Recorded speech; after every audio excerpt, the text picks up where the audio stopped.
राधे मेरी स्वामिनी,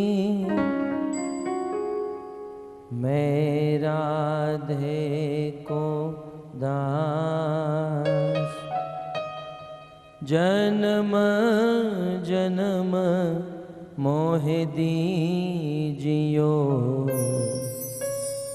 श्री वृंदावन वास। राधा तू बड़ भागिनी, कौन तपस्या की, तीनों लोक के नाथ है, सो तेरो आधे।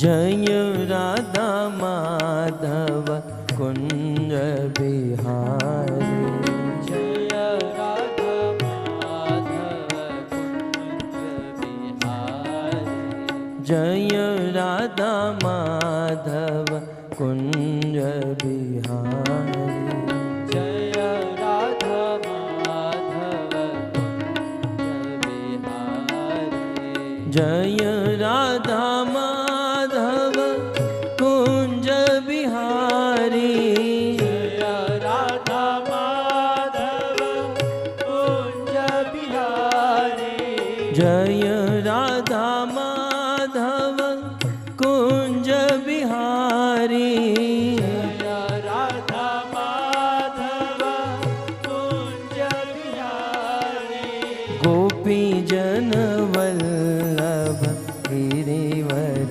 धारी, गोपी जन वल्लभ गिरिवर धारी, गोपी जन वल्लभ गिरिवर धारी, गोपी जन वल्लभ गिरिवर धारी, जय राधा माधव कुंज बिहारी, जय राधा माधव कुंज बिहारी,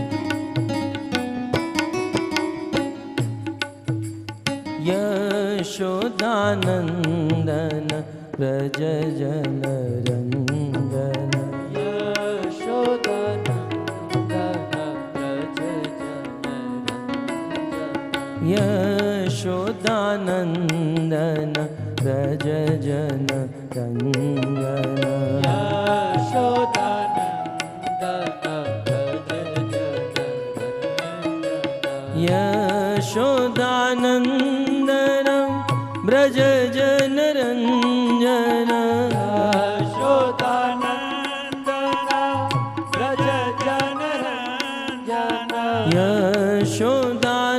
यशोदानंदन व्रज जन रंजन, यशोदानंदन व्रज जन रंजन, यमुना तीर वनचारी, यमुना तीर वनचारी, यमुना तीर वनचारी, यमुना तीर वनचारी, जय राधा माधव कुंज बिहारी, जय राधा माधव कुंज बिहारी।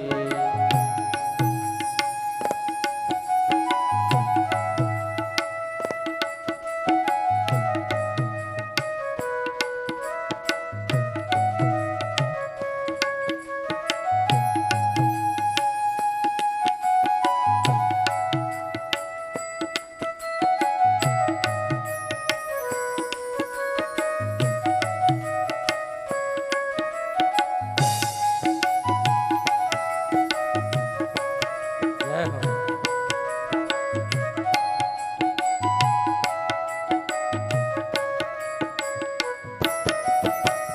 जय राधा माधव कुंज बिहारी। जय राधा माधव कुंज बिहारी। जय राधा माधव कुंज बिहारी। जय राधा माधव कुंज बिहारी। कृष्ण गोविंद गोविंद गोपाल नंद लाल। राधे गोविंद गोविंद गोपाल नंद लाल। गोविंद गोविंद गाइए, प्रेम से गाइए भगवान भगवान का पवित्र नाम। Govind Govind Gopal Nandlal. Krishna Govind Govind Gopal Nand Lal. Radhe Govind Govind Gopal Nand Lal. Krishna Govind Govind Gopal Nandlal. Radhe Govind Govind Gopal Nandlal. Gopal Nand Lal. Gopal Nand Lal. Gopal Nand Lal. Gopal Nand Lal. Gopal Nandlal. Gopal Nandlal. Gopal Nandlal. Gopal Nandlal. Gopal Nand Lal. Gopal Nand Lal.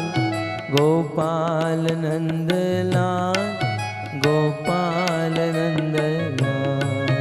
Gopal Nandlal. Gopal Nandlal. Gopal Nandlal. Gopal Nandlal. Krishna Govind Govind Gopal Nand Lal.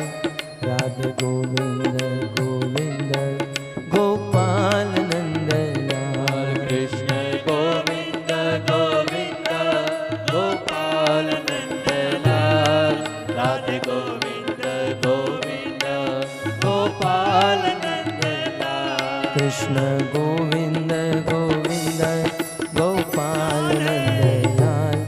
Radhe Govind Govind Gopal Nand Lal. Krishna Govind Govind Gopal Nandlal. Radhe Govind Govind Gopal Nandlal. Gopal Nand Lal. Gopal Nand Lal. Gopal Nand Lal. Gopal Nand Lal. Gopal Nandlal. Gopal Nandlal. Gopal Nandlal. Gopal Nandlal. Krishna Govind Govind Gopal Nand Lal. Radhe Govind Govind Gopal Nand Lal. Krishna Govind Govind Gopal Nandlal. Radhe Govind Govind Gopal Nandlal. Krishna Govind Govind Gopal Nand Lal. Radhe Govind Govind Gopal Nand Lal. Krishna Govind Govind Gopal Nandlal. Radhe Govind Govind Gopal Nandlal.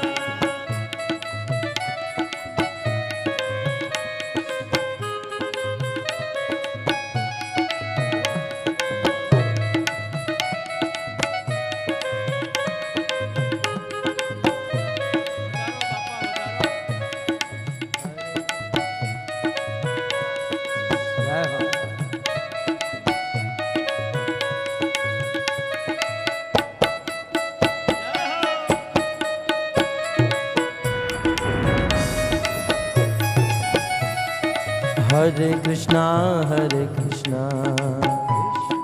Krishna Krishna, Hare Hare, Hare Ramo, Hare Ramo, Ram Ram, Hare Hare. Hare Krishna, Krishna Krishna, Hare Hare, Hare Rama, Hare Rama, Ram Ram, Hare Hare. Hare Krishna, Krishna Krishna, Hare Hare, Hare Ramo, Hare Ramo, Ram Ram, Hare Hare. Hare Krishna, Krishna Krishna, Hare Hare, Hare Rama, Hare Rama, Ram Ram, Hare Hare. Hare Krishna, Krishna Krishna, Hare Hare, Hare Ramo, Hare Ramo, Ram Ram, Hare Hare. Hare Krishna, Krishna Krishna, Hare Hare, Hare Rama, Hare Rama, Hare Hare.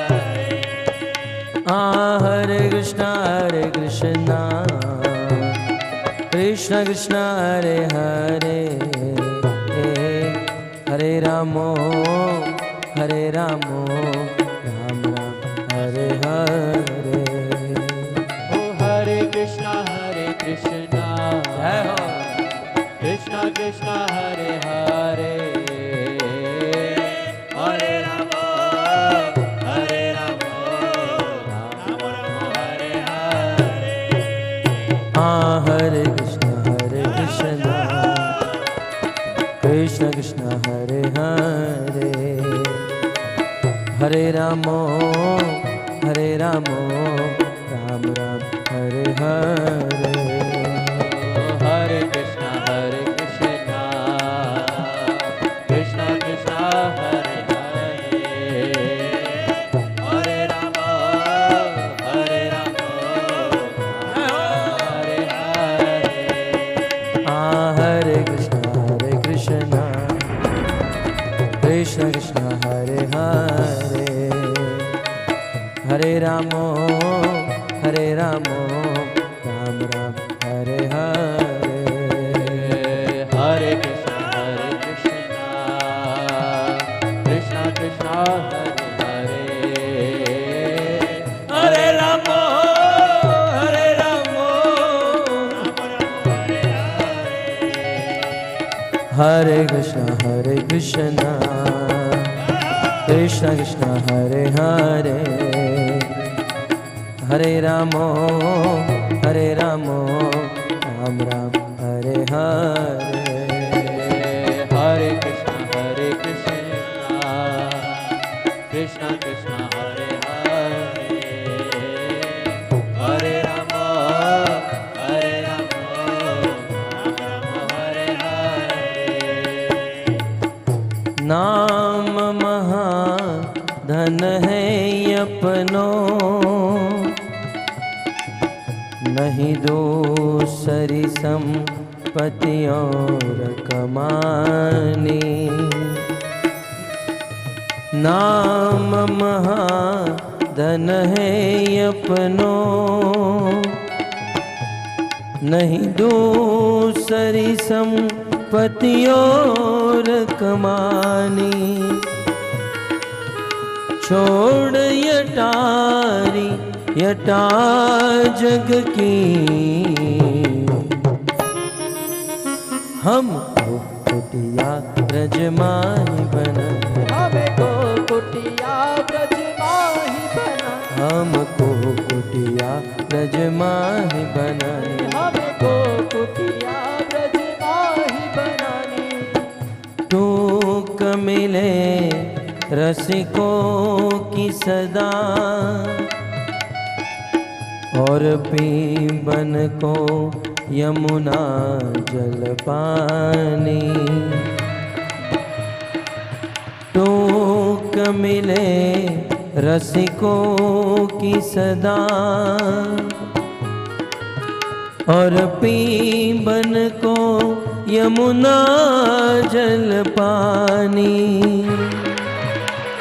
हमें और न की परवाह नहीं,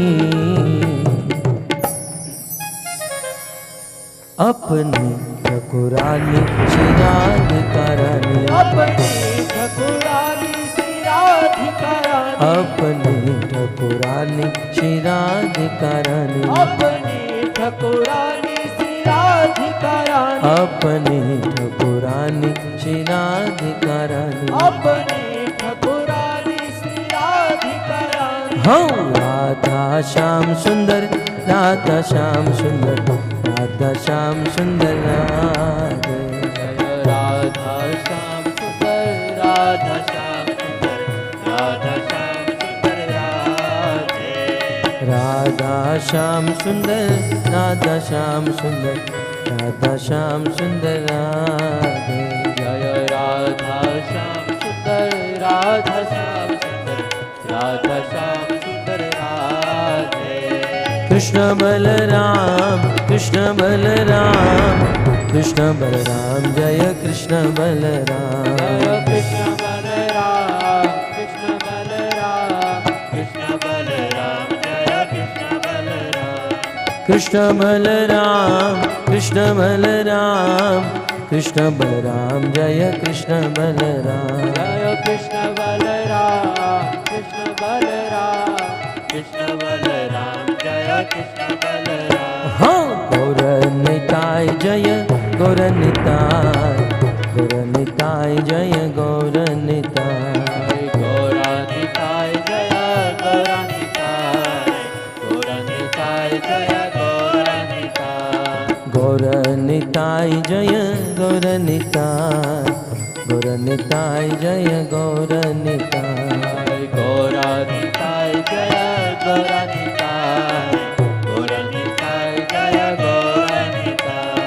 प्रभुपद प्रभुपद प्रभुपद श्रील प्रभुपद, प्रभुपद जय श्री प्रभुपद श्रील प्रभुपद। जय प्रभुपद प्रभुपद प्रभुपद श्रील प्रभुपद, प्रभुपद प्रभुपद प्रभुपद श्रील प्रभुपद। जय जय प्रभुपाद प्रभुपाद प्रभुपाद प्रभुपाद, जय जय प्रभुपाद प्रभुपाद प्रभुपाद प्रभुपाद। नित्य गौर हरि बोल हरि बोल हरि बोल हरि बोल, नित्य गौर हरि बोल हरि बोल हरि बोल हरि। युग धर्म हरि नाम संकीर्तन की जय शील प्रभुपाद की जय। निताय गौर प्रेमानंद। हरि हरि बोल।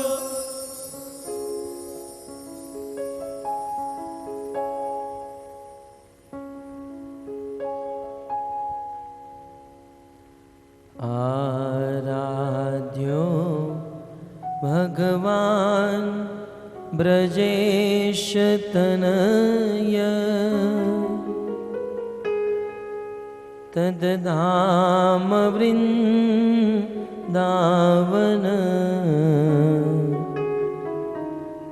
रम्या काचिदुपासना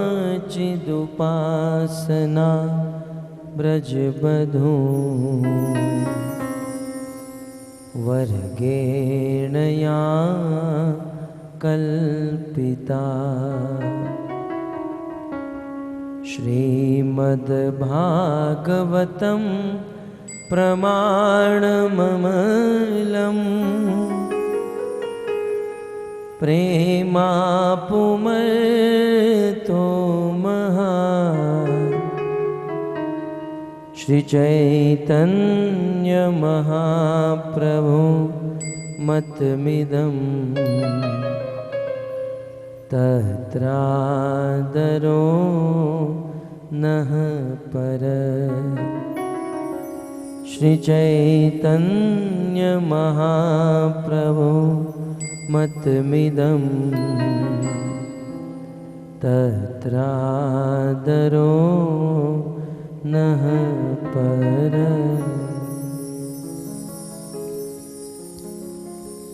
वंशी विभो शितकरा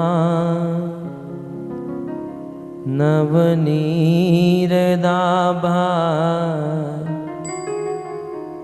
पीतांबर दरुणबिं बफलधरोष्ठा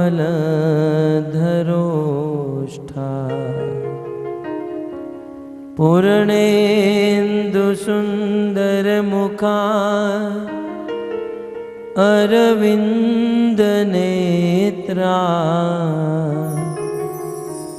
कृष्णात् परं किमपि तत्त्व अहं न जाने। योऽन्तः प्रविश्य मम वाचमिमां प्रसुप्ता सञ्जीवयत्यखिलशक्तिधरस्वधाम्ना अन्यांश्च हस्तचरण श्रवणत्वगादि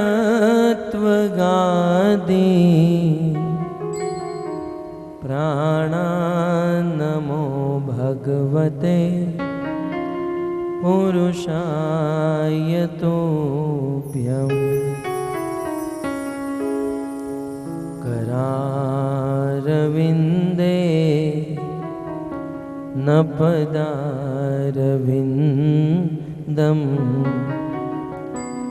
मुखारविन्दे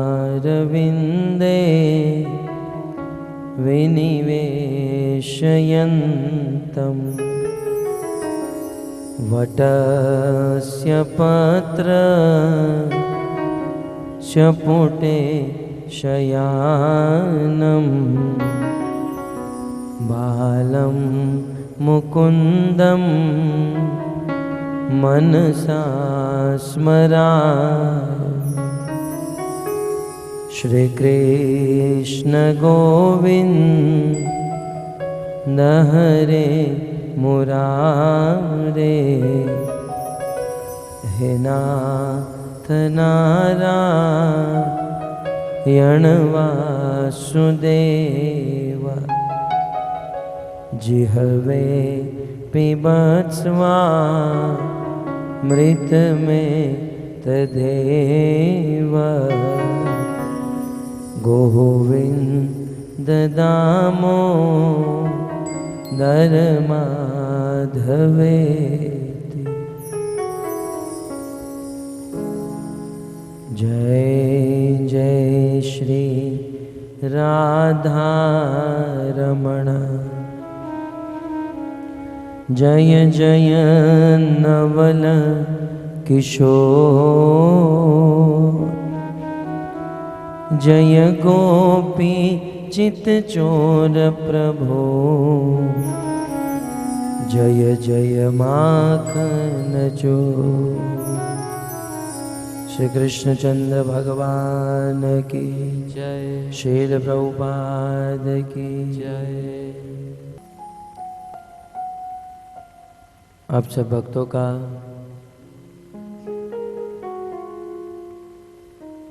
श्रीमद् भागवत सप्ताह के द्वितीय दिवस में हार्दिक स्वागत करते हैं। भागवत कथा का श्रवण हुआ और 7वें दिन भागवत कथा श्रवण करने के कारण धुंधुकारी जो प्रेत बन चुका था, वह प्रेत धुंधुकारी को लेने के लिए भगवान के पार्षद आए। आकाश के मार्ग से बहुत सुंदर विमान आया और धुंधुकारी को विमान में बिठाया गया। यहां तक जो प्रेत बन चुका था, ऐसे धुंधुकारी का बहुत सुंदर स्वरूप प्राप्त हुआ। ये प्रेत भगवत स्वरूप को प्राप्त हो गया। शंख चक्र गदा पद्म पीतांबर धारण करते हुए उस विमान में बैठकर भगवत धाम जाने के लिए जैसे ही वह विमान रवाना हुआ, उसी समय गांव वालों ने विमान को रोक दिया और गांव वालों ने कहा कि जैसे धुंधुकारी ने भागवत कथा का श्रवण किया वैसे हम लोगों ने भी किया, परंतु कथा के 7वें दिन आप मात्र धुंधुकारी को ही भगवान के धाम में लेकर जा रहे हो, हमें क्यों नहीं लेकर जा रहे? तो जैसे ही धुंधुकारी को भगवान के धाम में लेकर जा रहे थे, उसी समय गांव वालों ने उसे रोक दिया। बोले हमने भी भागवत कथा सुनी है, आप हमें भी लेकर चलिए। तब उस समय भगवान के पार्षदों ने कहा, देखो आप हमारे साथ भगवान के धाम में नहीं आ सकते। भले आपने भी भागवत कथा का श्रवण किया है, परंतु फिर भी आप वैकुंठ नहीं जा सकते, क्योंकि धुंधुकारी ने जो कथा सुनी है और आपने जो सुनी है, सुनने में अंतर है। धुंधुकारी बहुत दुखी था, कष्ट में था, इसलिए जब धुंधुकारी ने कथा सुनी तो बड़े ध्यान से कथा सुनी। परंतु आप लोगों ने जब कथा सुनी तो ध्यान से नहीं सुनी। आप शरीर से तो कथा में आ जाते थे, परंतु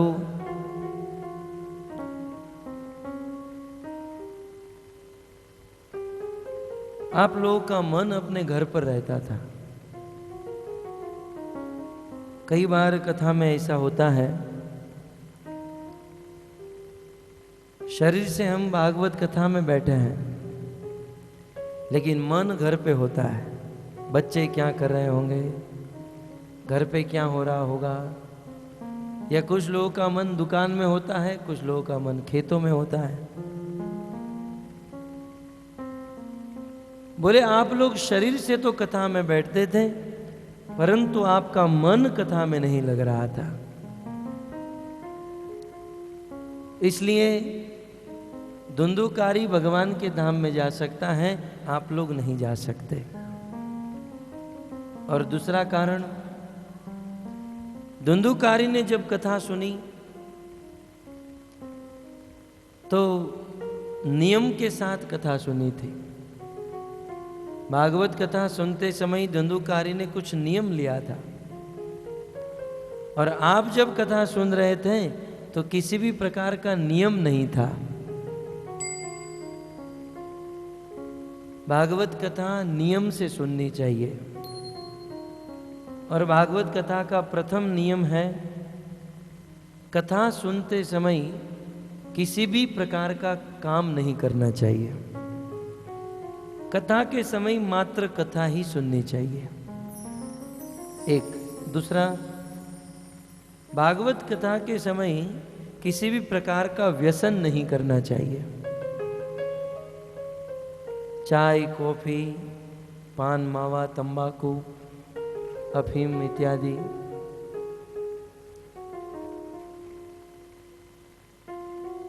और साथ ही साथ भागवत कथा सुनते समय ब्रह्मचर्य व्रत का पालन करना चाहिए। इन सब नियमों के द्वारा ध्यान से हम भगवान की कथा सुनते हैं तो इसका पूरा पूरा फल प्राप्त होता है। धुंधुकारी ने नियम से और ध्यान से कथा सुनी थी, इसलिए वे भगवान के धाम जा सकता है। और हे गांव वालों, आप लोगों ने ध्यान से कथा नहीं सुनी थी, इसलिए आप भगवत धाम नहीं जा सकते। इतना कह के भगवान के पार्षद धुंधुकारी को लेकर चले गए। यहाँ गांव वालों ने मीटिंग की, बोले हमने भागवत कथा का आयोजन तो किया लेकिन बहुत लॉस हो गया, हमारा उद्धार नहीं हो पाया, क्योंकि हम नियम से और ध्यान से कथा नहीं सुनते थे। एक काम करते हैं, फिर से कथा सुनते हैं। दूसरी बार आयोजन हुआ और दोबारा गोकर्ण जी कथा कहने लगे, परंतु अब तो गांव वाले बड़े ध्यान से कथा सुन रहे थे। पहले तो गांव वाले कथा में आते थे तो कुछ स्त्रियां आपस में बैठकर बात करती, देखो कितनी महंगी साड़ी पहन के आई है। अब कथा में इतनी महंगी साड़ी पहनने की क्या जरूरत है, फलाना आदमी ऐसा है, वो ऐसा है, अनेकों प्रकार की दुनिया की चर्चा करते थे। लेकिन अब की बार जब भागवत कथा सुने तो बड़े ध्यान से कथा सुनने लगे और कथा सुनने के बाद कथा का मनन करने लगे, कथा का चिंतन करने लगे। इस प्रकार ध्यान से और नियम से भागवत कथा सुनने के कारण जब भागवत कथा का 7वां दिन हुआ, पूर्णाहुति के समय आकाश से बहुत सारे विमान प्रकट हो गए। अनेकों विमान आकाश से आए और एक आश्चर्यमयी घटना बन गई। आज तक रोड में ट्रैफिक हो जाती है, कभी कभी मार्ग में मोटर कार इत्यादि की ट्रैफिक हो जाती है, लेकिन आज आकाश में ट्रैफिक जम गई। एक साथ हजारों विमान आकाश में आए और उस समय जितने भी श्रोता, हजारों की मात्रा में उस भागवत कथा में श्रोता बैठे थे और सब लोगों ने ध्यान से चिंतन करते हुए नियम से भागवत कथा का श्रवण किया और सभी श्रोताओं को उस हजारों विमान में सवार करके भगवान के धाम वैकुंठ में लेकर चले गए। ग्रंथराज श्रीमद् भागवतम महापुराण की जय। तो इस प्रकार पूरे गांव वालों का उद्धार हो गया। जब पहली कथा हुई तो धुंधुकारी का उद्धार हुआ, गांव वालों ने ठीक से कथा नहीं सुनी थी, तब दूसरी बार कथा करवाई, तब जाकर उद्धार हुआ। बस मुझे आपको इतना ही कहना है कि वहाँ पर दूसरी बार कथा करने की सुविधा थी, वक्ता के पास भी समय था, श्रोता के पास भी समय था और आयोजकों के पास पैसा भी था। यहाँ पर ऐसा नहीं है, वक्ता के पास भी नहीं समय है, श्रोताओं के पास भी समय नहीं है, इसलिए दूसरी कथा की राह मत देखिए, इसी कथा को ध्यान से चिंतन करते हुए और नियम से सुन लीजिए। यहाँ पर विमान की बात आई तो एक आचार्य ने बहुत सुंदर टीका में लिखा है, विमान का अर्थ क्या होता है? विमान का वास्तविक अर्थ किसी आचार्य ने कहा, विगता मानः इति विमान। मान का अर्थ होता है सम्मान और मान का दूसरा अर्थ होता है अभिमान। ध्यान से सुनिए, मान का एक अर्थ होता है सम्मान और दूसरा अर्थ होता है अभिमान। और विमान माने जिसको विशेष रूप से सम्मान लेने की आदत है और जिसके अंदर विशेष रूप से अभिमान है, उसे विमान कहा जाता है। और दूसरा अर्थ है, वी का अर्थ होता है विरुद्ध, मुक्त हो जाना। एक आचार्य ने बहुत सुंदर बात बताई, इस संसार में रहने वाला जीव जब तक सम्मान से मुक्त नहीं होगा और अभिमान से मुक्त नहीं होगा तब तक विमान नहीं आएगा। यदि विमान लाना चाहते हो, उस धुंधुकारी की तरह सब लोग विमान में बैठकर जाना चाहते हो, तो पहले हमारे जीवन को विमान बनाना होगा। हमारा जीवन विमान है। विमान माने मान से मुक्त, अभिमान से मुक्त। जैसे ही हमारा जीवन अभिमान और सम्मान से मुक्त हो जाएगा, तुरंत आकाश से विमान आ जाएगा। तो वक्त तो विमान आएगा, लेकिन इसलिए मेहनत करनी होगी, भगवत कथा का श्रवण करना होगा। भागवत की महिमा आप सबने श्रवण की। मन में प्रश्न हो सकता है, ये भागवत क्या है? यदि संक्षिप्त में कहा जाए तो भागवत साक्षात भगवान के मुख से निकला हुआ ग्रंथ है। ये भागवत किसी साधारण व्यक्ति की वाणी नहीं है। भगवान नारायण के मुख से यह भागवत प्रकट हुआ है। जीव गोस्वामी कहते हैं कि वैकुंठ में रहने वाले भगवान नारायण इस भागवत ग्रंथ का उच्चारण किए, और उस भागवत में 100 करोड़ श्लोक थे। वेदव्यास मुनि की कृपा से यथा मति यथा बुद्धि हमें यह संक्षिप्त भागवत प्राप्त हुआ। ये भागवत क्या है यदि ये पूछा जाए? भागवत पंचम वेद है। इतिहासम पुराणम पंचम वेदानाम वेदम। ये 5वां वेद है। भागवत क्या है? भागवत समस्त वेद और उपनिषदों का सार है। भागवत रस से भरा हुआ सागर है। भागवत ज्ञान, वैराग्य और भक्ति का मूल है। भागवत मृत्यु को मंगलमयी और जीवन को आनंदमयी बनाने वाला ग्रंथ है। भागवत विशुद्ध प्रेम शास्त्र है। भागवत व्यक्ति को शांति और समाज में क्रांति लाने वाला ग्रंथ है। ये भागवत काल और भय से मुक्त करने वाला ग्रंथ है। और भक्तों, ये भागवत उभयात्मक ग्रंथ है।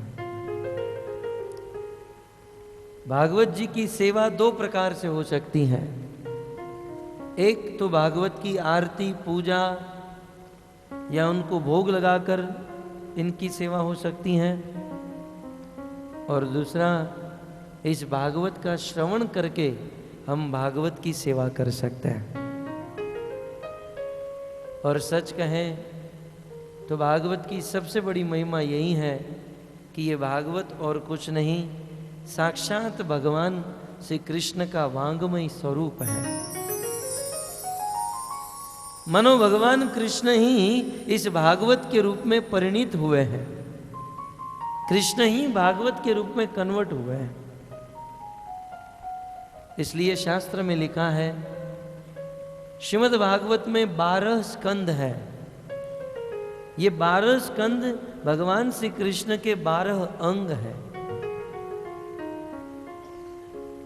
पादों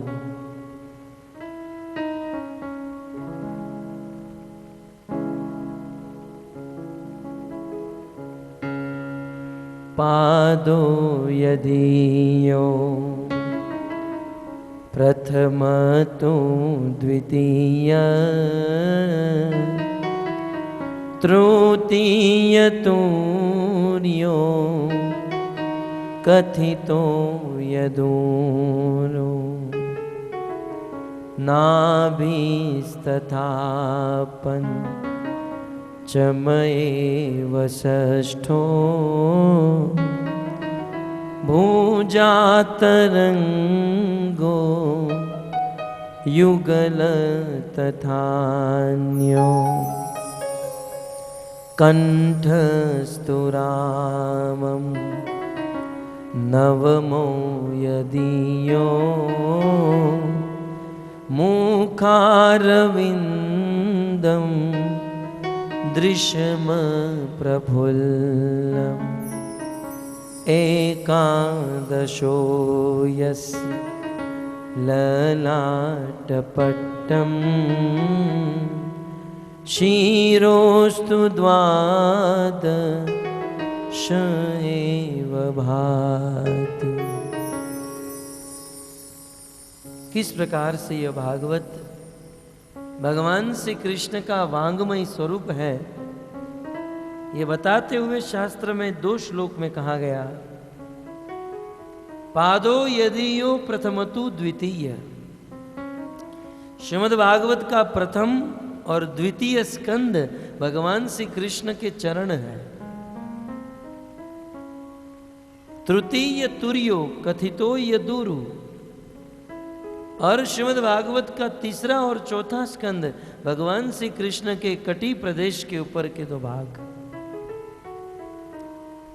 नाभिस तथा पंचम एव षष्ठो, श्रीमद् भागवत का 5वां स्कंद भगवान श्री कृष्ण की नाभि है। श्रीमद् भागवत का 6वां स्कंद भगवान श्री कृष्ण का वक्षस्थल है। भुजा तरंगो युगलो तथान्यो, श्रीमद् भागवत का 7वां और 8वां स्कंद भगवान श्री कृष्ण की दोनों भुजा है। श्रीमद् भागवत का 9वां स्कंद भगवान श्री कृष्ण का कंठ है। श्रीमद् भागवत का 10वां स्कंद भगवान का हंसता हुआ चेहरा है। श्रीमद् भागवत का 11वां स्कंद भगवान श्री कृष्ण का भाल है, और श्रीमद् भागवत का 12वां स्कंद भगवान श्री कृष्ण का तिलक है। इस प्रकार भागवत के 12 स्कंद भगवान श्री कृष्ण के अंग है। अतः ये भागवत भगवान श्री कृष्ण का ही स्वरूप है। श्री वेदव्यास मुनि के पिता, जिनका नाम था पराशर ऋषि, पराशर जी ने भागवत शब्द की व्याख्या बताते हुए कहा, भागवत में 4 अक्षर हैं, भ, ग, व और त। भागवत में भ का अर्थ होता है भक्ति प्रदान करने वाला, व माने ग माने ज्ञान प्रदान करने वाला, व माने व्यक्तित्व प्रदान करने वाला, और त माने तत्व ज्ञान प्रदान करने वाला। जो भक्ति दे, ज्ञान दे, व्यक्तित्व दे और तत्व ज्ञान दे, उसे भागवत कहा जाता है। गुजरात के एक संत ने भागवत शब्द की व्याख्या करते हुए कहा, भागवत में 4 अक्षर है। भनो अर्थ थाय जेने भणी शकाय, गनो अर्थ थाय जेने गणी शकाय, वनो अर्थ थाय जेनाथी जीवनने वणी शकाय, અને તનો અર્થ થાય જેનાથી આપણા જીવનને તારી શકાય, અને ભાગવત કહેવાય।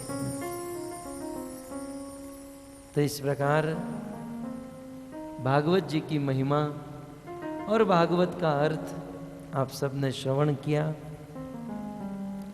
अब भागवत की परंपरा संक्षिप्त में सुन लीजिए। श्रीमद् भागवत की 3 परंपरा है। एक परंपरा ऊपर से चली, जो भगवान श्री कृष्ण ने इस भागवत का ज्ञान ब्रह्मा, विष्णु और महेश को प्रदान किया। दूसरी परंपरा पाताल से हुई। इस भागवत का ज्ञान भगवान संकर्षण ने सनत कुमार को प्रदान किया। सनत कुमार ने सांख्यान मुनि को दिया। सांख्यान मुनि ने इस भागवत का ज्ञान देवताओं के गुरु बृहस्पति और पराशर ऋषि को दिया, और पराशर ऋषि ने मैत्रेय मुनि को यह भागवत का ज्ञान दिया, और मैत्रेय जी ने विदुर जी को यह ज्ञान दिया। भागवत की तीसरी परंपरा जो इस पृथ्वी पर चली है, इस भागवत का ज्ञान भगवान नारायण ने ब्रह्मा को दिया, ब्रह्मा ने नारद को, नारद ने वेदव्यास जी को, वेदव्यास मुनि ने सुखदेव जी को, सुखदेव जी ने इस भागवत का ज्ञान महाराज परीक्षित और सुद गोस्वामी को दिया, और सुद गोस्वामी ने इस भागवत का ज्ञान नैमिषारण्य में स्थित शौनक आदि 88,000 ऋषि मुनियों को दिया। और सूत जी ने जो भागवत नैमिषारण्य में सुनाया, वही भागवत आज हमारे पास उपस्थित है। इन सभी भागवत में हमारे पास कौन सा भागवत है?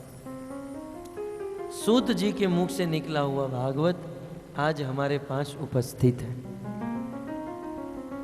यह है भागवत की परंपरा, श्रोताओं की भी परंपरा है। भागवत सुनना चाहिए। कल आपने सुना किसी भक्त के मुख से। भागवत सुनने के लिए ये देखना चाहिए भागवत सुनाने वाला कौन है, किसी परंपरा से है। इस भागवत सुनाने वाले का सिद्धांत क्या है?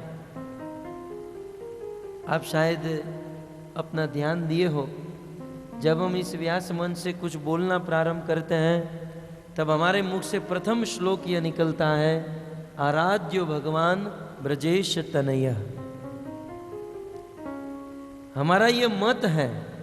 हम भारत में और पूरे विश्व में, पूरी दुनिया में जब कुछ बोलते हैं, भागवत कथा करते हैं, तो सबसे पहले अपना मत देते हैं। हमारा मत है हमारे आराध्य भगवान ब्रजेश तनय ब्रजेंद्र नंदन भगवान श्री कृष्ण है। ये मत है हमारा। और तद धाम वृंदावन, और आराध्य स्थान है वृंदावन। और हम किसके पद चिन्हों पर चल रहे हैं? तो वह है गोपियों के पद चिन्हों पर।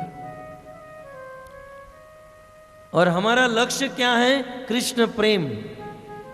प्रेमा पुमर्थोम महान। और इन सब को हम जीवन में करते हैं किसके आधार पर? तो श्रीमद् भागवत प्रमाण ममलम। इस भागवत के आधार पर हम बोलते हैं और जीवन में आचरण करते हैं। तो ये हमारा मत है। तो देखना चाहिए भागवत बोलने वाला व्यक्ति का मत क्या है। कुछ लोग बोलते हैं भागवत, लेकिन उसका मत है फलाने बापू और फलाने बाबा ही भगवान। भगवान तो एकमात्र योग योगेश्वर कृष्ण है, जो समस्त योगियों के स्वामी हैं, समस्त योग वेताओं के योगेश्वर है ये कृष्ण।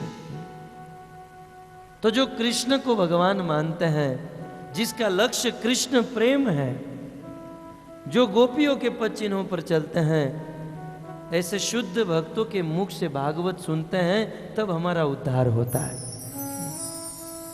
तब हमारे जीवन का कल्याण होता है। नहीं तो हमारे गांवों में बहुत सारे आयोजन होते हैं। इस राजस्थान में भी, गुजरात में भी बहुत रात भर चलता है।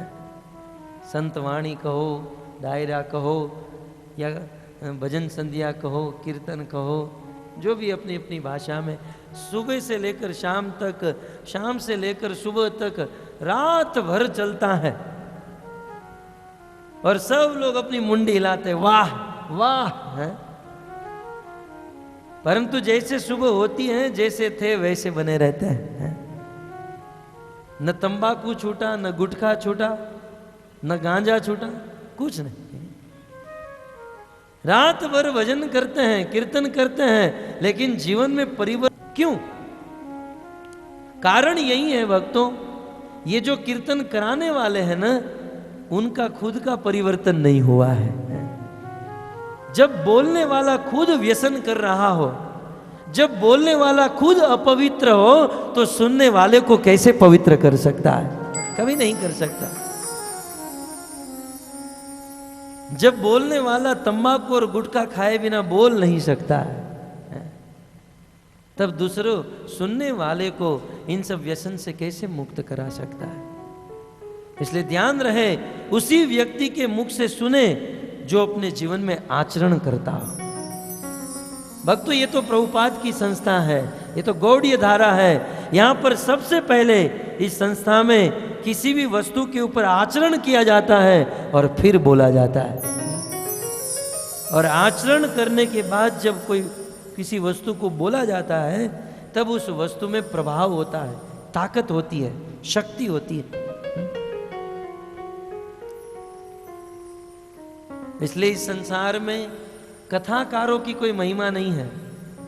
इस संसार में वास्तविक महिमा है तो आचार्य की। आचार्य का अर्थ होता है जो खुद अपने जीवन में आचरण करे और दूसरों को सिखाए। कलयुग में तो बहुत सारे लोग बढ़ गए, व्यास मंच पर आएंगे तो लगता है बिल्कुल वेद व्यास जी का दूसरा अवतार बैठ गया है। बड़ी बड़ी वैराग्य की बात करेंगे, तपस्या की बात करेंगे, परंतु खुद के जीवन में देखा जाए तो न तो कोई वैराग्य है न कोई तपस्या है। गरुड़ जी ने काकभूषण जी को पूछा कि बताइए कलयुग का वर्णन कैसा है, कलयुग कैसा होगा। तब काकभूषण जी कहते हैं कि गरुड़, कलयुग में गृहस्थी लोग दर दर भटकते रहेंगे और दर दर भिक्षा तरु तरु बासो। जिस साधु संत को दर दर भटकना चाहिए और वृक्ष के नीचे वास करना चाहिए, वे साधु बड़े बड़े मठ और मंदिर बनाकर रहेंगे। जिन साधुओं को विरक्त होना चाहिए, वे साधु दूसरों की संपत्ति को हड़प कर बड़ी बड़ी इमारत खड़ी करेंगे और मेहनत करने वाला आदमी बेचारा भूखे मरेगा। साधुओं के लक्षण भागवत से सुन लेने चाहिए। भागवत में साधुओं के लक्षण बताए गए हैं। आगे आने वाले दिनों में हम सुनेंगे। आज जब हम इस प्रसंग पर, इस मोड़ पर आए हैं, तो साधु का मुख्य लक्षण है स्वयं जीवन में आचरण करे और अपने आचरण के द्वारा दूसरों को सिखाए। एक बार एक माँ अपने छोटे से बेटे को लेकर मंदिर में गई और मंदिर के जो साधु थे उनको कहा कि महाराज, ये मेरा बेटा मीठा बहुत खा रहा है, बहुत चॉकलेट खा रहा है, और डॉक्टर ने कहा इसको मत खिलाना क्योंकि इनके दांत सड़ गए हैं। तो साधु महाराज आप कुछ इनको समझाइए, कुछ कहिए। मंदिर के साधु ने कहा आने वाले रविवार को आ जाना, मैं उपदेश दूंगा। 7 दिन के बाद दूसरे रविवार को वो महिला अपने बेटे को लेकर गई। बोले आपने रविवार को बुलाया था, ये मीठा बहुत खाता है।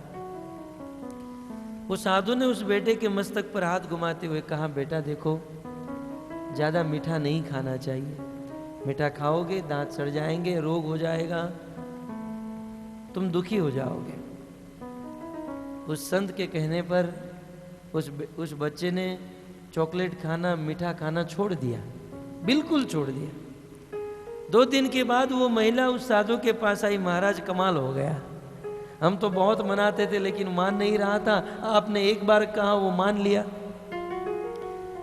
लेकिन महाराज मेरे मन में एक प्रश्न हो रहा है कि जब आपको मेरे बेटे को इतना ही कहना था कि बेटा चॉकलेट मत खाना, तो ये बात तो आप पिछले रविवार को भी कह सकते थे।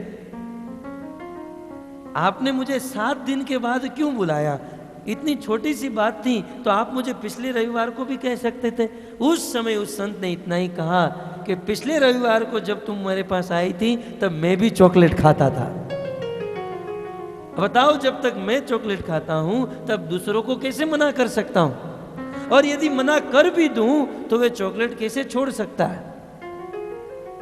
इसलिए 7 दिन तक मैंने मीठा नहीं खाया, और जब मैंने उस मीठे को त्याग दिया और मैंने जब आपके बेटे को मनाया, क्योंकि मैंने त्याग दिया इसलिए मेरे आदेश से, मेरे उपदेश से आपके बेटे ने भी त्याग दिया। ठीक उसी प्रकार जब बोलने वाला गुरु, संत, महात्मा अपने व्यसन को, तंबाकू, गुटखा, गांजा, अफीम को जब त्याग देता है और फिर जब वो बोलता है तो सुनने वाला भी इस बुरी आदत को त्याग देता है, त्याग सकता है। इसलिए जब हम किसी भी बात को सुनते हैं तो ये जान लेना चाहिए सुनाने वाला कौन है, क्या वे शुद्ध है और इसका मत क्या है। क्या ये कोई अन्य मत से तो हमें नहीं लेकर जाएगा? इस संसार में, खैर मैं यहाँ पर परंपरा गिना रहा था, श्रोताओं की, वक्ता की परंपरा। वक्ता बिल्कुल परंपरा में होना चाहिए। और अब भागवत में श्रोताओं की परंपरा गिनाते हैं।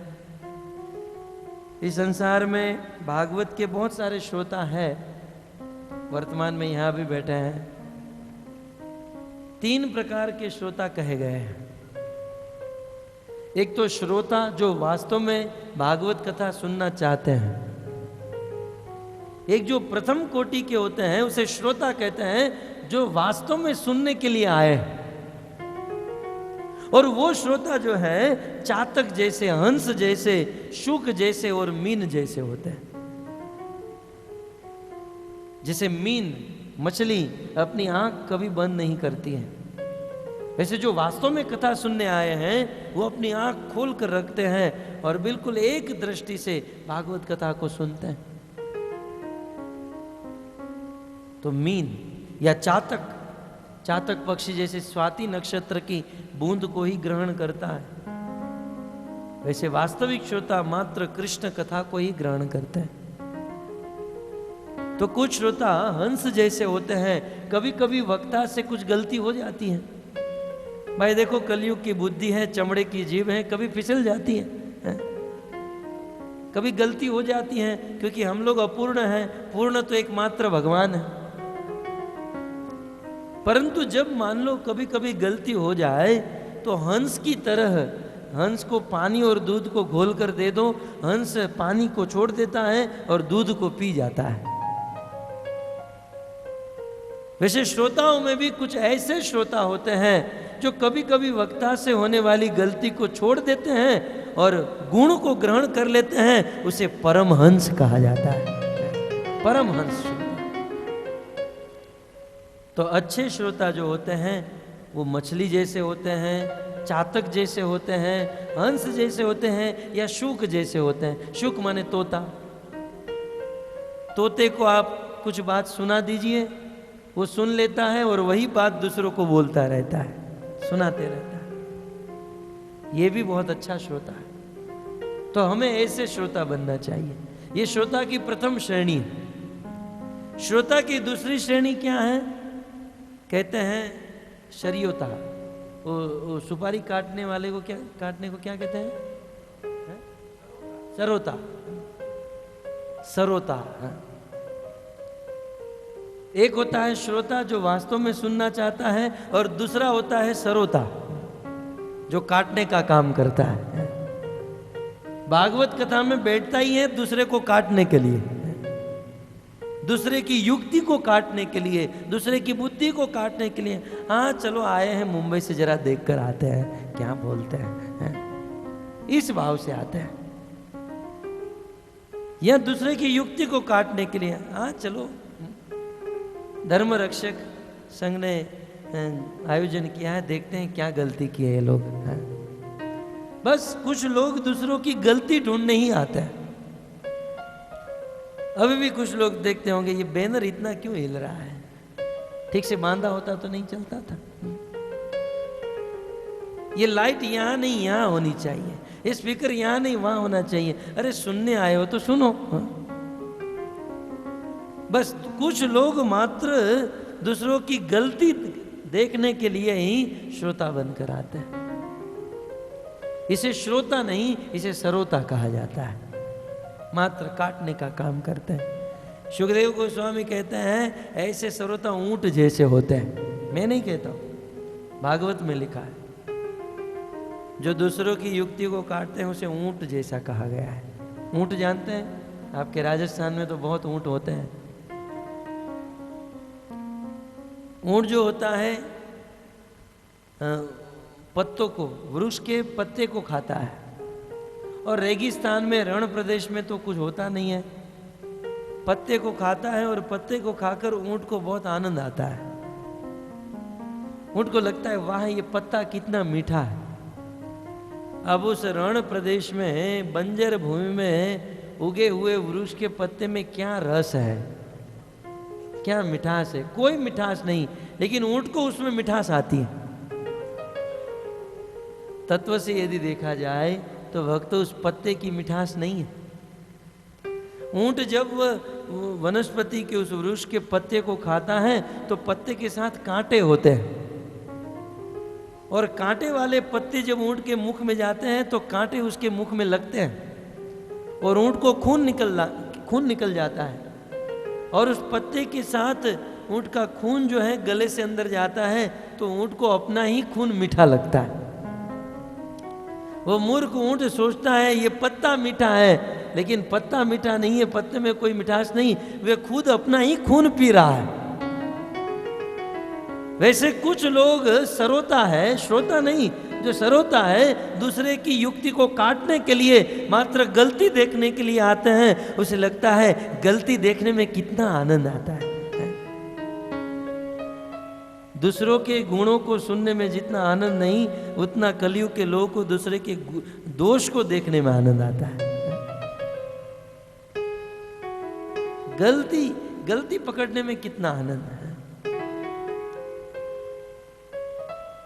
कभी कभी किसी का गुण कहा जाए, आप आइए बहुत भागवत कथा हो रही है और धर्म रक्षक युवा संघ ने ये आयोजन किया है, आप आइए। वो तो करते ही है ना, इसमें कौन सी बड़ी बात है। और जब इस प्रकार से बात करेंगे तो कोई सुनता नहीं है, परंतु यदि ऐसा कहा जाए धर्म रक्षक युवा संघ वहां पर खड़े खड़े झगड़ा कर रहे थे, अच्छा और क्या कर रहे थे, बिल्कुल कान डबल हो जाते हैं। दूसरे के गुण को सुनने में कान बंद हो जाते हैं और दूसरों के दोष को सुनने में लगता है ये हजारों कान हो गए हैं। तब भक्तों दोष को सुनना अच्छा लगता है, लेकिन वास्तव में देख, जैसे ऊंट को वो पत्ता खाना अच्छा लगता है, लेकिन पत्ते में मिठास नहीं है, वो अपना ही खून पी रहा है। वैसे इस संसार में कोई व्यक्ति जब दूसरों में दोष देखता है और विशेष करके भक्तों में दोष देखता है, तब जैसे ऊंट अपना ही खून बर्बाद कर रहा है, वैसे ही दूसरों में दोष देखने वाला व्यक्ति अपनी ही आत्मा का पतन करता है, अपने आत्मा का पतन करने वाला हो जाता है। इसलिए दोष नहीं देखना चाहिए। 3 कोटि के श्रोता होते हैं, एक तो श्रोता, दूसरा सरोता और तीसरा है सोता। सोता माने सोने वाला। लगता है ये कथा सुनने नहीं, ये सोने के लिए ही आया है। कुछ लोग यहां से भागवत कथा शुरू होती है और वहां से उसका सोना शुरू होता है। भागवत कथा सोने के लिए नहीं है, सोए हुए व्यक्ति को जगाने के लिए। इसलिए सोना नहीं चाहिए। तो वक्ता की परंपरा, श्रोता की परंपरा श्रीमद् भागवत में गिनाई गई। श्री वेदव्यास मुनि कहते हैं कि भागवत की असीम अपरिसीम महिमा है, और इस संसार में एक तो है हरिद्वार में गंगोत्री से बहने वाली गंगा, और दूसरी गंगा है श्रीमद् भागवत कथा रूपी गंगा। जो गंगोत्री से बहती है हरिद्वार, हरिद्वार से प्रयाग, और प्रयाग से गंगा सागर। इस गंगा में स्नान करना है तो आपको टिकट लेकर ट्रेन में बैठकर उस गंगा में जाना होगा, परंतु भागवत कथा रूपी गंगा में स्नान करने के लिए जाने की जरूरत नहीं। ये गंगा चलकर आपके पास आ चुकी है। आज इस गंगा ने अपना रुख बदल दिया है। और भक्तों, उस गंगा में यदि स्नान करना हो तो श्रद्धा चाहिए, परंतु भागवत कथा रूपी गंगा में आप कैसे भी स्नान करो, श्रद्धा हो या न हो, यदि आप स्नान कर लेते हो तो आप पवित्र हो जाओगे, इसमें कोई संशय नहीं है। तो भक्तों, वैसे तो राजस्थान सूखा पड़ा है, परंतु आज श्रील प्रभुपाद जी की कृपा से ये भागवत ज्ञान रूपी गंगा इस राजस्थान में सिरोही में आई है। तो वेदव्यास जी सबको पुकार रहे हैं, आओ और इस भागवत कथा रूपी गंगा में स्नान करो। आओ भाइयों, आओ बहनों, कथा गंगा नावो। आओ बहनों, कथा गंगा नावो। आओ भाइयों, आओ बहनों, कथा गंगा नावो।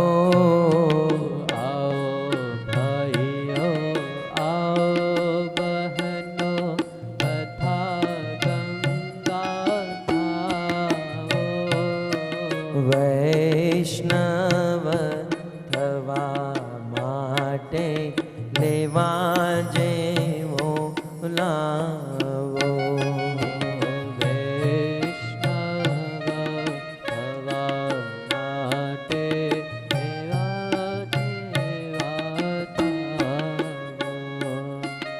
आइए और आकर इस भागवत कथा गंगा में स्नान कीजिए। देखिए, ये भागवत कथा रूपी गंगा आज हमारे राजस्थान में सिरोही में आ चुकी हैं। तो हम सबको अपने अपने घर से निकलकर इस कथा गंगा में स्नान करना चाहिए। जब ये कथा गंगा हमारे घर तक आ गई और घर तक आने के बाद भी यदि हम स्नान नहीं करेंगे तो ये तो हमारे जीवन का सबसे बड़ा दुर्भाग्य होगा। इस दुनिया में और दुर्भाग्य क्या हो सकता है? इससे बड़ा और दुर्भाग्य क्या हो सकता है? एक बार हरिद्वार में हर की पौड़ी पर गंगा के तट पर एक व्यक्ति मर गया। अनेकों लोग जुट गए, कोई मर गया मर गया मर गया। किसी ने पूछा, ये आदमी मर क्यों गया, इसके मरने का कारण क्या है? बोले, मरने का कारण क्योंकि ये बहुत प्यासा था। बताइए, हरिद्वार हर की पौड़ी पर गंगा जल बह रहा है और वो गंगा जल बिल्कुल बिस्लेरी का बाप है। ये क्या शुद्ध है, क्या पवित्र है। गंगा जल परम शीतल जल, शुद्ध जल। और ऐसे शीतल शुद्ध पवित्र जल के किनारे यदि कोई प्यासा मर जाए, ये तो उनके जीवन का सबसे बड़ा दुर्भाग्य है। वैसे ही ये भागवत कथा रूपी गंगा जब अपना रुख बदलकर हमारे सिरोही में आ गई, हमारे घर के निकट आ गई, और फिर भी यदि हम इस भागवत कथा रूपी गंगा में स्नान न करें, तब तो वैसा ही होगा जैसे गंगा के तट पर कोई प्यासा मर जाए। इसलिए आइए और भाव से सुनिए और इस कथा में होने वाली नीति को अपने जीवन में उतारिए। रामनी रीत अंतर मां उतारो।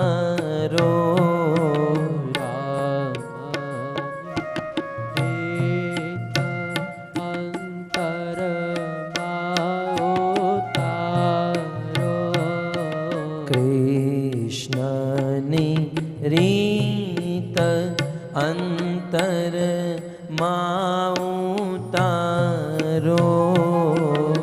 कृष्ण अंतर मां उतारो। दुर्गुण छोड़ो त्यागो खोटा विचारो।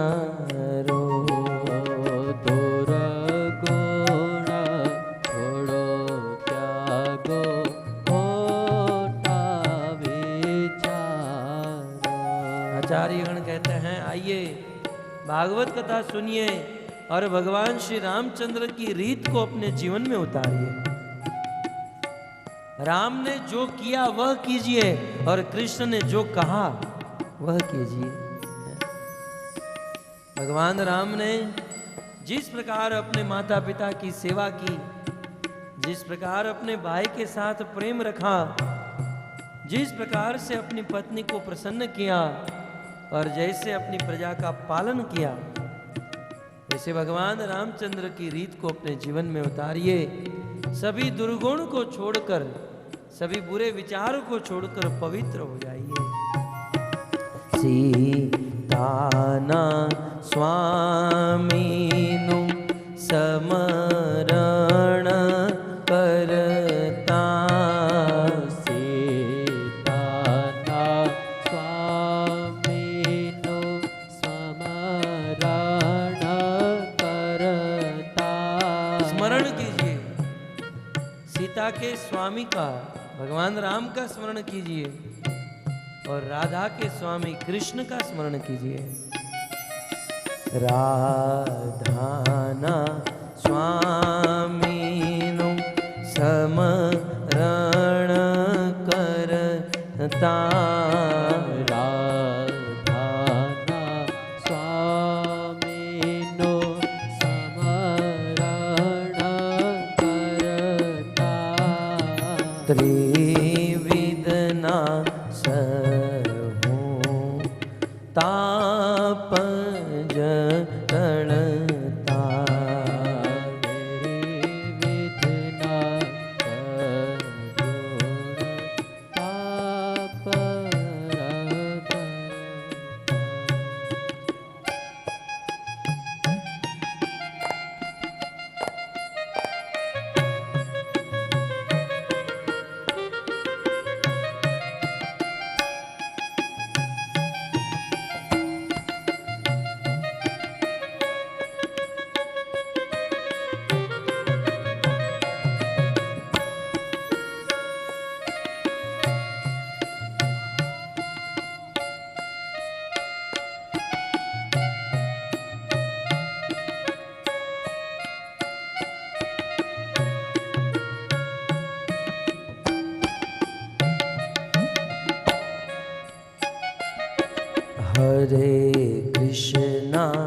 हरे कृष्णा कृष्णा कृष्णा हरे हरे, हरे राम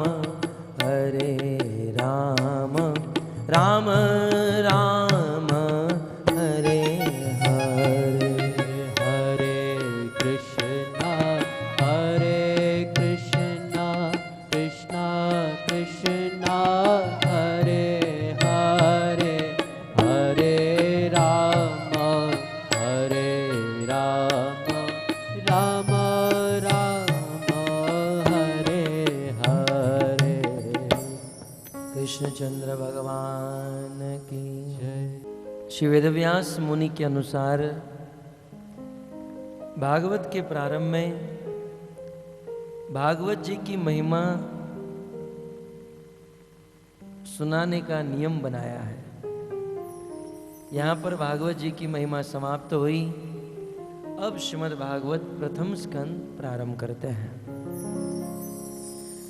श्रीमद् भागवत के प्रथम स्कंद के प्रारंभ में श्री वेदव्यास मुनि प्रथम अध्याय में 3 श्लोक में मंगलाचरण करते हैं। किसी भी शुभ कार्य के प्रारंभ में या जीवन के किसी भी कर्म के प्रारंभ में मंगलाचरण करने का विधान है। मंगलाचरण करने से हम जो कार्य करने जा रहे हैं वह कार्य निर्विघ्न समाप्त होता है। ऐसा लिखा है, समाप्ति कामो मंगलम आचरेत।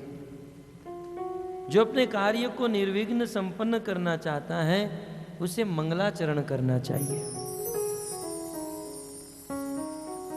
और इस मंगलाचरण में 3 वस्तु होती है।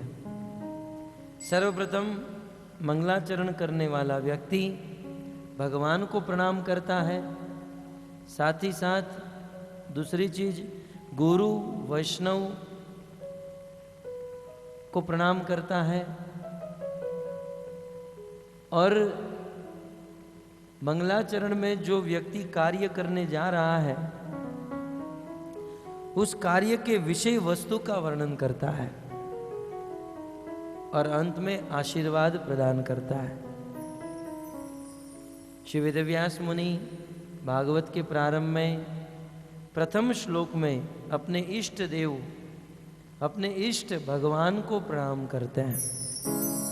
आइए वेदव्यास मुनि के साथ हम सब वेदव्यास जी के इष्ट देव भगवान को प्रणाम करें। ओम नमो भगवते वासुदेवाय।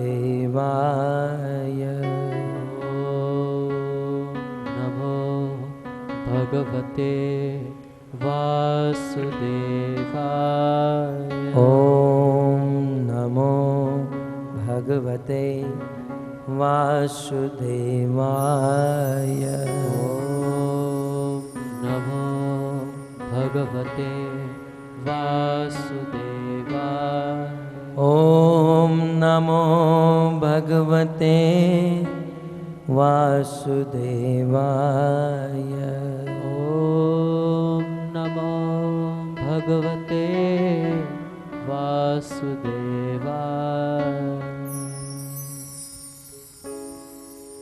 जन्मादस्य यतो न्व आदितरत चार्थेषु विज्ञस्वराट्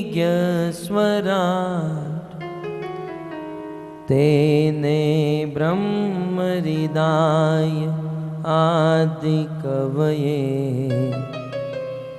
मुह्यन्ति सूरय तेजो वारिमृदां यथा विनिमयो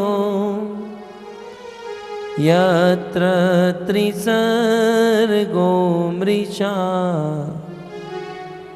धाम्ना स्वेन सदा निरस्तकुहकं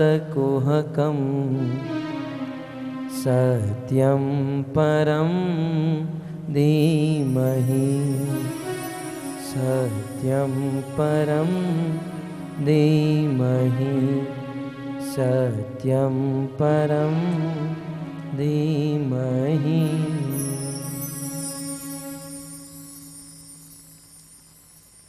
यह है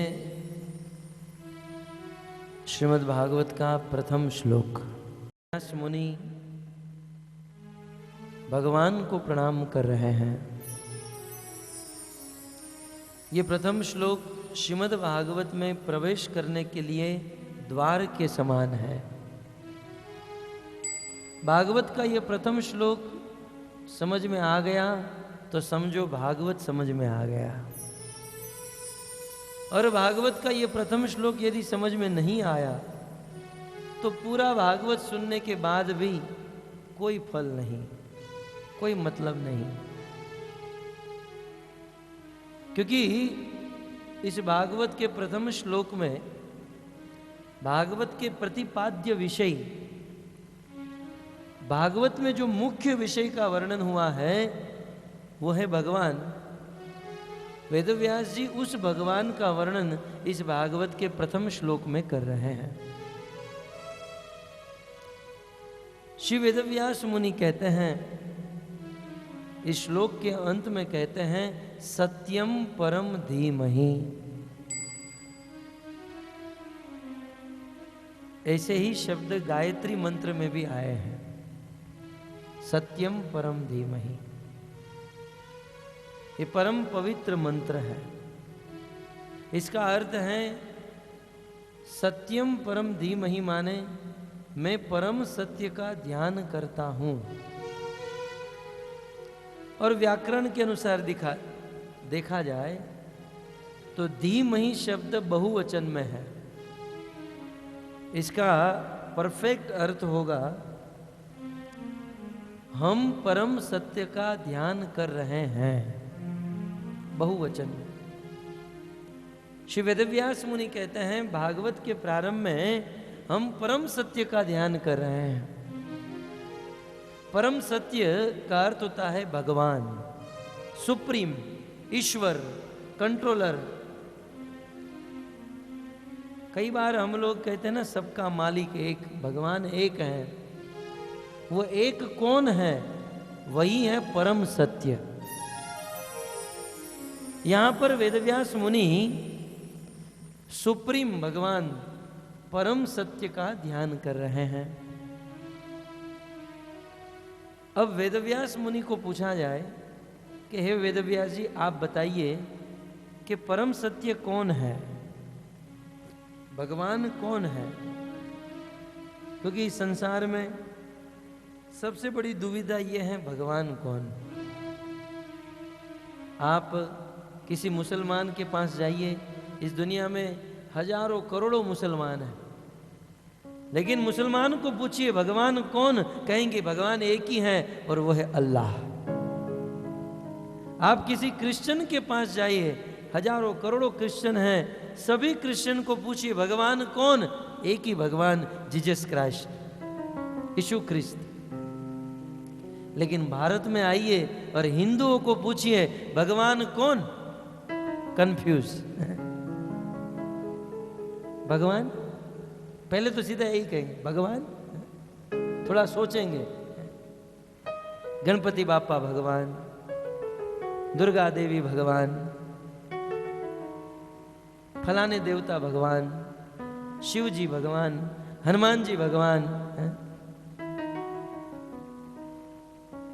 और वो देवता भगवान, ये देवता भगवान, और अभी अभी हमारे वहां एक बापू हुए हैं वो भगवान, वो फलाने बाबा भगवान। और क्यों मगजमारी कर रहे हो यार, तुम भी भगवान, हम भी भगवान, सब भगवान ही है ना। ये है भारत की हालत। भारत वाले आज तक कंफ्यूज हैं भगवान कौन। भक्तों, ये हमारे लिए एक शर्म की बात है, एक लज्जा की बात है, क्योंकि सभी वेदों का प्राकट्य हुआ भारत में। ये गीता, भागवत, रामायण, ये सभी ग्रंथ भारत में प्रकट हुए। सभी पवित्र नदियां भारत में बहती हैं, सभी संतों का जन्म भारत में हुआ, भगवान के अवतार, सभी अवतार भारत में हुए। लेकिन भारत में रहने वालों को पूछिए भगवान कौन, कंफ्यूज।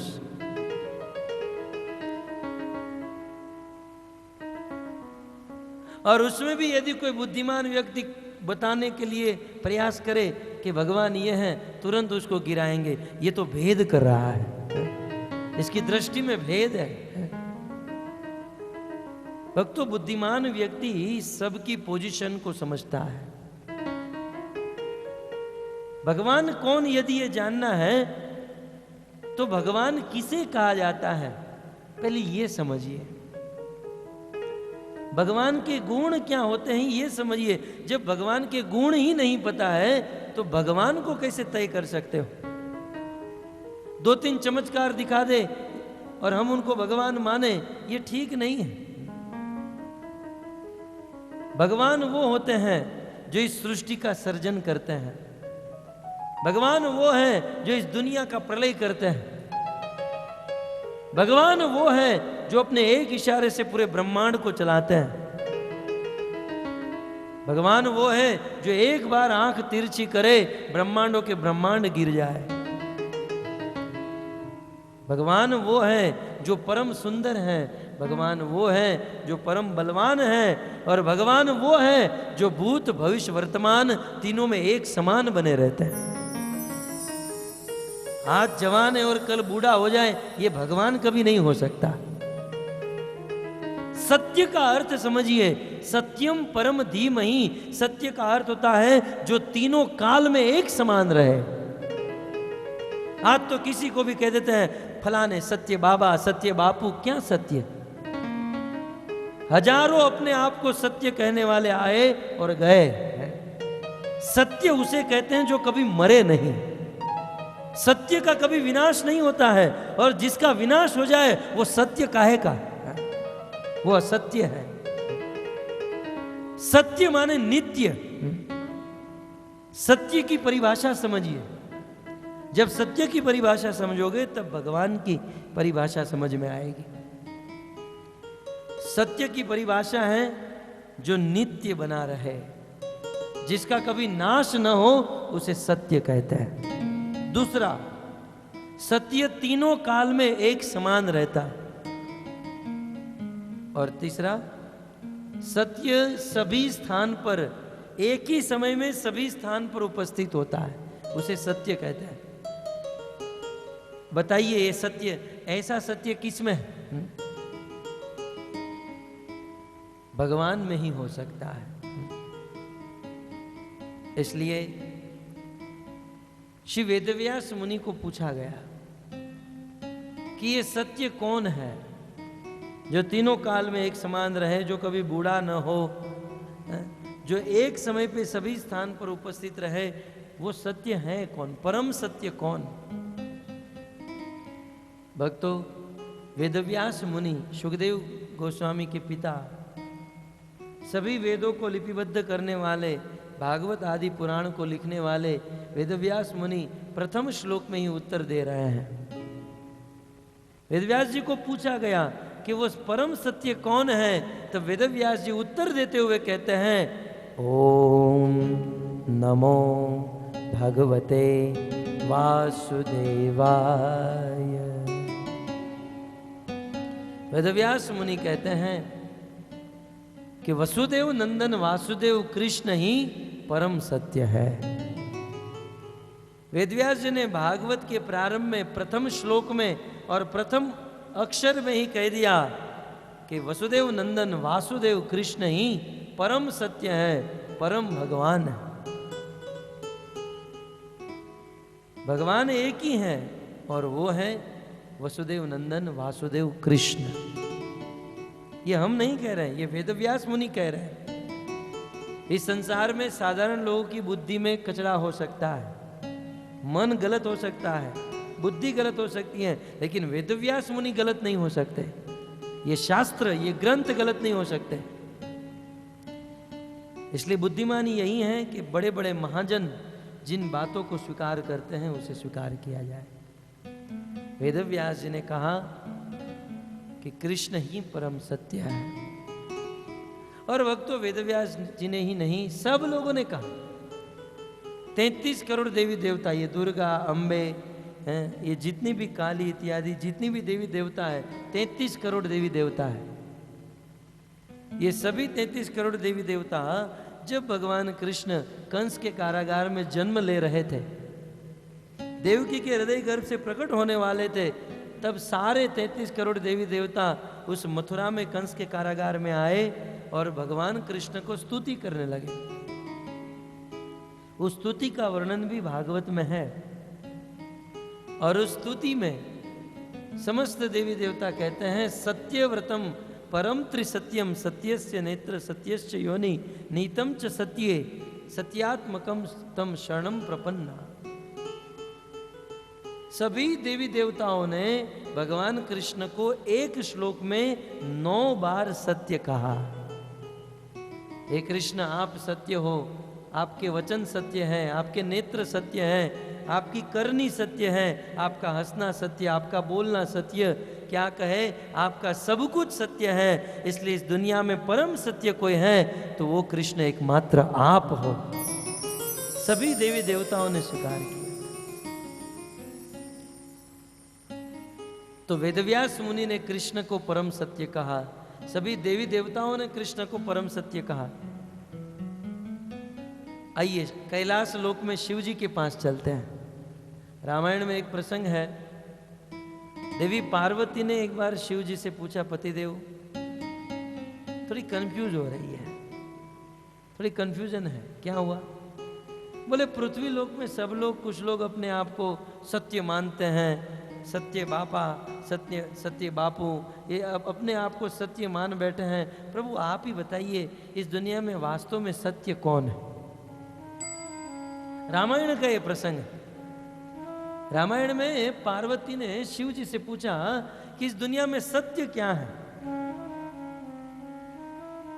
तब शिव जी ने कहा, उमा कहूँ अनुभव में अपना। शिव जी कहते हैं उमा, पार्वती का एक नाम है उमा। शिव जी पार्वती से कहते हैं कि हे उमा प्रिय, मैं मेरे पूरे जीवन का अनुभव तुम्हें कह रहा हूं कि इस संसार में उमा कहूं अनुभव में अपना, सत हरि भजन जगत सब सपना। इस दुनिया में सत्य यदि कोई है तो एकमात्र हरि भगवान राम और कृष्ण ही सत्य है, बाकी सब स्वप्न के समान है। आज है कल नहीं, बाकी सब आज है कल नहीं है, स्वप्नवत। परंतु राम कृष्ण विष्णु ये वास्तव में सत्य है।